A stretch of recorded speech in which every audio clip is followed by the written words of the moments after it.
Do you need an ND filter for your new drone? Let's find out. Regardless whether you're flying a DJI Mini 4 Pro or the Mini 3 Pro or any other fixed aperture drone, you'll probably ask yourself that question numerous times, struggling a little bit finding a clear answer to this. I can help you understand the fundamentals of why, when and where you need to apply filters to enhance your footage, including photography. I will be using the DJI Mini 4 Pro with the Mega Limited Edition 16 filter pack from Freewell. The theory is the same regardless of the drone that you're flying. So keep watching. There is a lot of misconceptions about ND filters, what they do and when you actually need them. On top of this, there's also many different kinds of filters. Just take this Freewell kit as an example that includes both regular ND filters, polarized versions, a CPL filter, as well as a few additional creative filters like the snow mist filter for snow landscapes and a light pollution filter for nighttime recordings around artificial light. Making matters even worse, the objective of the filters are different whether you're into video or photography. It's not difficult, so hang in there. By the end of this video, you will understand the difference as well as see some real life examples of the filters in use. Let's start with the video part. What is a neutral density or ND filter? When you're recording video, especially around daylight, the amount of light available will make the shutter speed of your camera extremely high to prevent your footage from being overexposed. Just to clarify,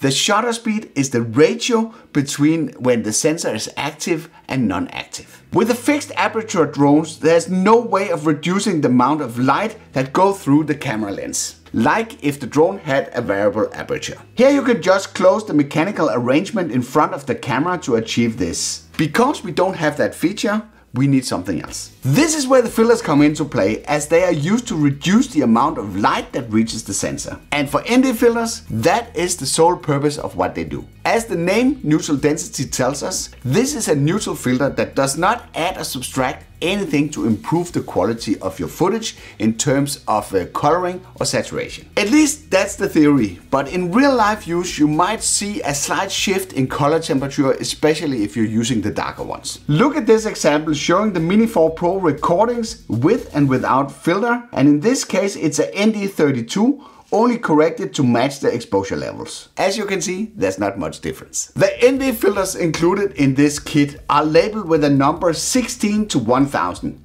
and they are correlated to a unit called stop. One stop is equal to either halving or doubling the amount of light. In other words, if you're increasing with one stop, that would mean that you will get 50% less light. If you use the polarized version of the filters, they can help you in some scenarios to boost the saturation of your footage. They are not as straightforward to use as the pure ND filters, so more about that later in the video. So why do we need any filters for drone video? The side effect of a high shutter speed is that your footage will look choppy and jerky when it includes motion. By reducing the shutter speed, you will introduce something called motion blur.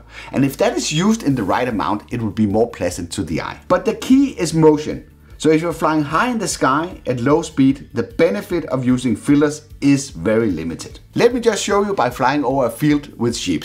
As you can see, the footage looks perfectly fine without a filter if we stay away from the ground and keep motion slow. If we get closer to the ground, you can see the footage is a lot more harsh and jerky if you look at the sheep on the side. It's still usable, some would say, but it's only getting worse with increased motion speeds, as you can see in this exaggerated example with an outside panning motion. Even with filters, I would not recommend that motion because it looks bad regardless. But this was to show you clearly what it is that I'm looking for. You can use filters to make your footage more smooth. If you have been watching videos around filters, you probably came across a term that's called the 180-degree rule, which is derived from the old days using analog cameras, but it can still be used today to add the right amount of motion blur to your footage. Motion blur is adding blur between each frame of the video, making everything more smooth. And it's being introduced gradually with slower shutter speeds. The 180-degree shutter rule defines that we should try and keep the shutter speed at the double of the frame rate. If we replay the sequence with the active tracking using the ND32, you can judge for yourself. But if we freeze the frame,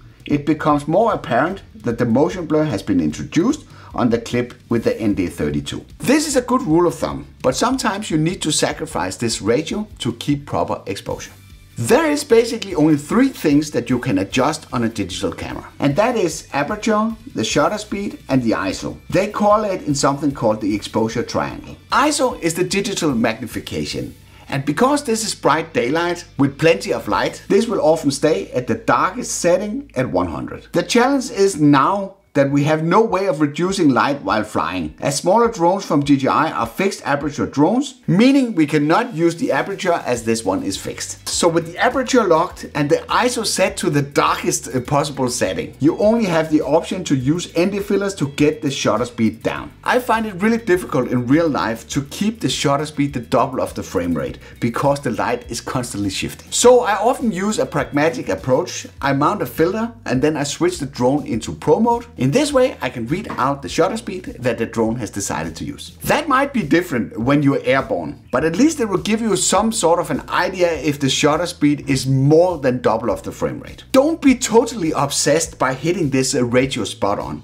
You'll be perfectly fine using slightly higher shutter speeds. Sometimes with the filter mounted, I just flick it back into auto and let the drone handle the rest. You will see if you have chosen a filter that is too dark and you decide to lock the shutter speed on 1/60, the ISO will go up to compensate for the low exposure. And this could lead to quality issues, as higher ISO often introduces a noise into the image. If you somehow end up in a situation where your shutter speed is less than the double of the frame rate, you might end up in a situation where you introduce excessive motion blur. Let me demonstrate that by using a ND1000 filter that's included in the kit from Freewell. And this is what happens in this scenario. So what the drone will do is to reduce the shutter speed as much as possible, equal to the frame rate. It's really not possible to go lower than that. Then it will start boosting the ISO to get proper exposure. As you can see, the recording has a lot of motion blur around the tips of the wings. Definitely too much to my taste and makes the footage look blurry. If you realize that you have mounted a filter that's way too bright after you have taken off, you can simply bump the frame rate, let's say from 30 to 60 FPS. Then you can use a shutter speed of 1 or 120 to get the same result. These are my filter recommendations for different scenarios during bright daylight. What do polarized filters do? The benefit of polarized filters is that they boost the saturation of the footage. They can be used for cutting down glare and reflections, adding cinematic quality to your visuals. The polarized versions of Freewell filters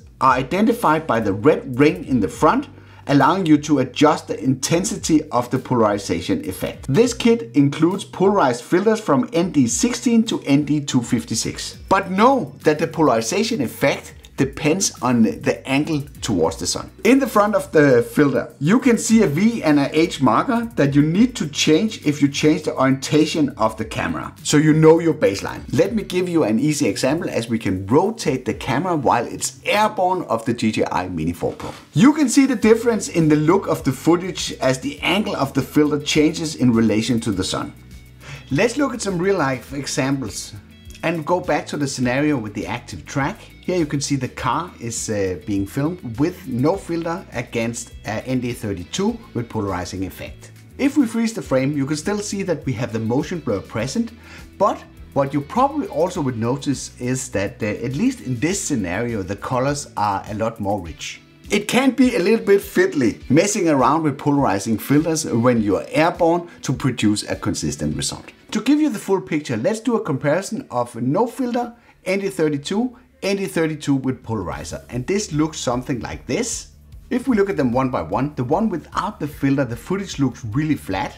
Then it starts to come a little bit more alive with the ND32. Maybe a little bit too much with the polarized version.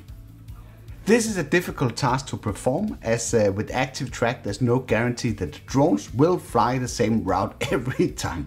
But this should give you an idea. There are a CPL or circular pole filter included in the kit as well, which is doing the same, cutting down the reflections, but without reducing the light. The included UV filter safeguards your lens from harmful ultraviolet rays, and it can be used as a substitute for your regular lens protection provided with your drone. Let's touch upon filters for your drone photography, as they can be useful in some scenarios. One scenario is that if you practice long exposure photography, where you will lower your shutter speed to extremely low levels to introduce softness into your image. This is very difficult to do with video, but it works really well with photography. Just know in general, having a too low shutter speed might ruin your drone image, leaving it unsharp and blurry. You can, as we did with video, use the polarization effect of the filters to cut down reflections in your image if that is what you're looking for. I would claim in 99% of the cases you don't need filters for your photography, unless you want to introduce an artistic twist or enhance certain features of your image. Just look at this image that I took from the backside of Fredensborg Castle. I've used no filters at all.